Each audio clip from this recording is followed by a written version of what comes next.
পরকীয়া করে পালিয়ে এসেছি, আমি আবার ঘরে যেতে চাই, ডিভোর্স পেপার জমা দিই নাই, এর চাইতে মানে এই যে লজ্জার ব্যাপার। এরপর আবার দেখেন যে উনি একজন সুস্থ মানুষ, উনি বোঝা উচিত যে টুথপেস্ট যদি বাইর হয়, টুথপেস্ট বাইর হলে কিন্তু সেটা ঢোকে না।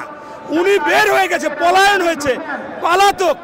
এখন যে কোনো লোকেটা জিজ্ঞাসা করলে পলাতক। এছাড়া আপনারা কিন্তু জানেন, আপনাদের কাছে ভিডিও আছে, প্রেসিডেন্ট হচ্ছে আওয়ামী লীগের, সে স্পষ্টভাবে বলেছে আমার কাছে শেখ হাসিনা পদত্যাগপত্র জমা দিয়েছে।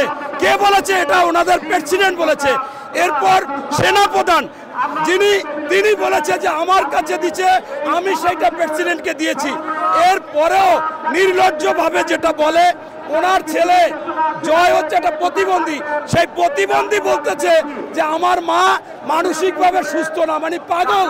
এই পাগলের কথা এখন আপনারা আর ধরবেন না। এই যে ছেলে পর্যন্ত পাগল বলেছে, তাই এই শেখ হাসিনার কথার কোনো ভিত্তি নাই। পৃথিবীতে এত মিথ্যুক, এত বেহায়া, এত নির্লজ্জ এরকম কোনো মানুষ নাই। সোজাসুজি কথা হচ্ছে, বাংলাদেশে উনি যখন রাষ্ট্র পরিচালনা করেছে তখন শয়তান অবসরে গিয়েছিল। শয়তান বলেছিল যে বাংলাদেশে আমাদের শয়তানের মা বাবা হচ্ছে শেখ হাসিনা, এই শয়তানকে বসাই দিচ্ছি, বাংলাদেশে আর শয়তান প্রয়োজন নেই। এটা হচ্ছে শেখ হাসিনা সম্পর্কে বক্তব্য।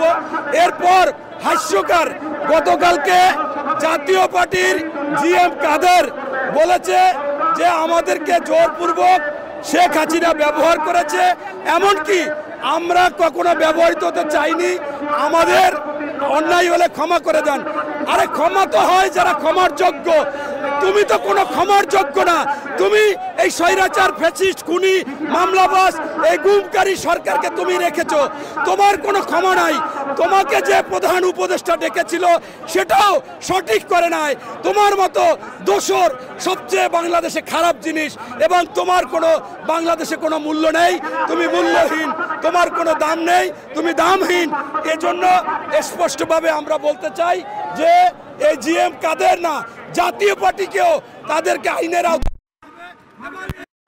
গণহত্যা, আপনার বিডিআর গণহত্যা, আপনার সেই হেফাজত গণহত্যা 5ই মে, এবং এরপরে আপনার এই ছাত্র জনতা গণহত্যা, 21 বছর, 17 বছর বিরোধী দলের গণহত্যা, যারা হত্যা করেছে, গুম করেছে, এটার আসামি জিএম কাদের হবে।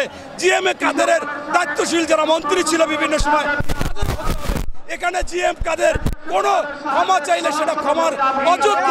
এখানে খুন হয়েছে, এখানে শহীদ হয়েছে, শহীদের পরিবর্তে তোমার ফাঁসি হলে তোমার ক্ষমা হবে।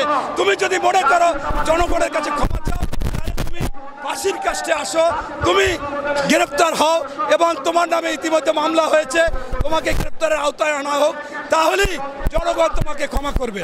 ধন্যবাদ। হাসিনা পদত্যাগপত্র নিয়ে একটা গুঞ্জন আসছে, এবং একদিকে আমরা দেখেছি রাষ্ট্রপতি তিনি বলেছিলেন